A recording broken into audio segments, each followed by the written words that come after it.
So, you sent several projects that I find interesting, but the cross is, I think, the most important one. And that's what we'd like to talk about today. This work is extremely important for me and for my team because of this cruel war which is going on. It's not finished and it's not seemed it's gonna finish soon. Unfortunately, we already lost hundreds of thousands of people. Every family has somebody who or died or injured and or killed or lost his house. So it's a challenge for our country, really about the existence of Ukraine as an independent country and Ukrainians as a nation. This memorial was about the how light could be resistance to darkness. So of course, light looked like something more vulnerable, not so strong as unlimited darkness. But fortunately, light could win darkness, and that was my first sense. So this memorial built on the sense of small lights. In my mind, it's like small dots of light. When somebody has his own belief and power, and he shows the example for others, it's easier for others to go after this person. So if you get inside this cross, I organize the mirrors in such way in parallel, so they multiply the lights, and that was my intention for the person to be surrounded this like cloud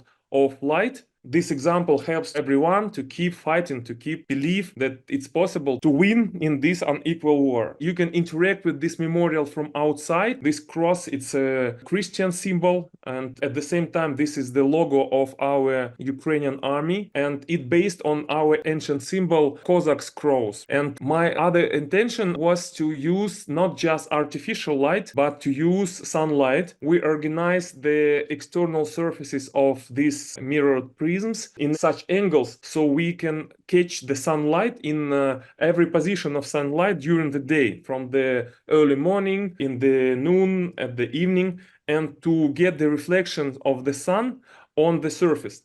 And this means that those heroes who already gone, who died on the war, they are with us, these heroes among us, and we are with them. The sunlight creates such sun reflections on the concrete plate, concrete square, and when you are going in this square, you're feeling the presence of these heroes, of those who were fighting for the light against darkness. There were a QR code through which you can reach this website and to get some information. To emphasize this feeling, special feeling, reflection of these senses, I wanted to use the sound, and we compose and design the sound which combines different sounds of the nature of different regions of Ukraine. We take the sound of flatlands at the east of our country. We use the whisper of Carpathian wind. We use the sound of the main river and the rivers of central part of Ukraine. We use the sound of Crimea's mountain. We use the sounds of the forests of northern part of Ukraine. Also, we use the sound of Mariupol, Sea, Odessa, and Crimea. Try to make the sound take you even deeper into your own thoughts, in the feeling of this memorial. Beautiful. And of course, there were a lot of technical issues to make this prism absolutely clear without any hatches, openings, because we should hide a lot of stuff inside these stelas.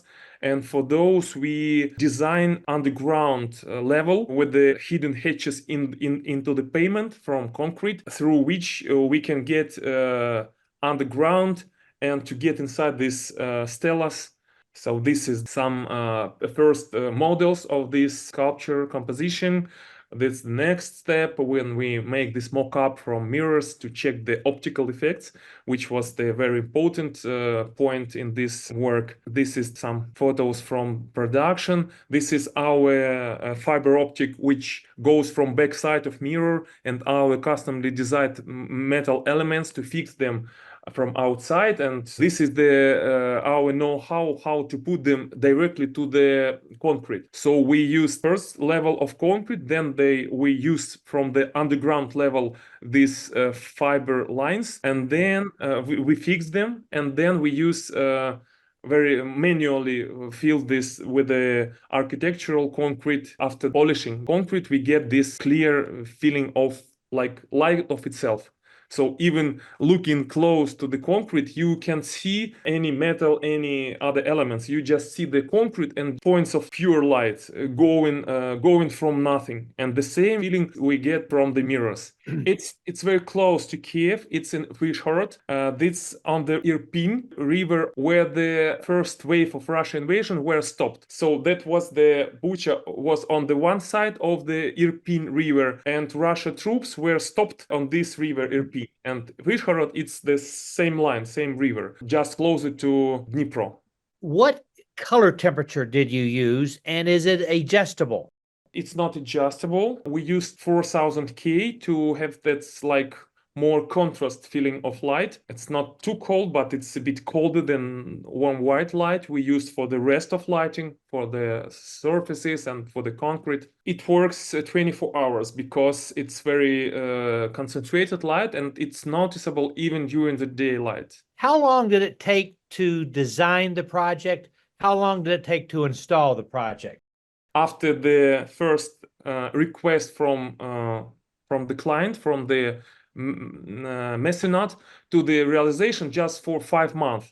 So we have 1 month for concept design, 1 month for technical engineering design, 3 months for whole integration together with construction part, with the concrete, with the metal part, with the customly designed lighting equipment and installation and programming all together. When did it open? Second anniversary of the war, 24th of February in this year. Well, thank you so much. Thank you.